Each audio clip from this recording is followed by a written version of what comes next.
উদ্যোক্তা হিসেবে আমরা একসাথে শুরু করেছি বিভিন্ন উদ্যোগ।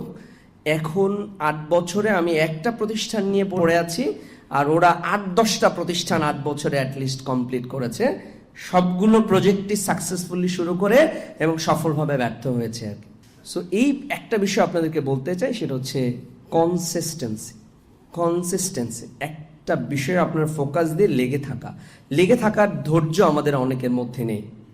আমি ছোট কয়েকটা উদাহরণ দিতে চাই। সেটা হচ্ছে করোনার সময় কোনো কাজ ছিল না, স্টুডেন্ট ছিল না, আপনারা জানেন অনেক সময় কী করবো, সারাদিন একটু লেখালেখি করতাম। আমাদের ওই সময় ইংলিশ থেরাপি বইটা বের হয়েছে, আর কি করবো আর কি, সবসময় তো এক কাজ করা যায় না।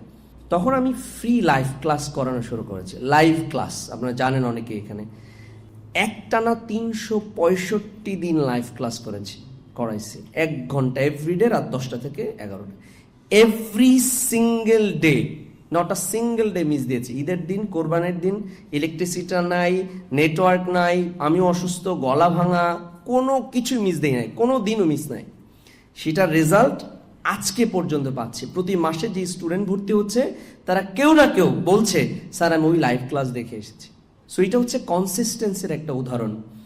আপনারা যদি কোনো একটা কাজ করেন এভরিডে, রেগুলার বেসিসে, তাহলে দেখবেন যে আপনার বিজনেস অথবা আপনি পার্সোনাল লাইফে সাকসেস হবেন।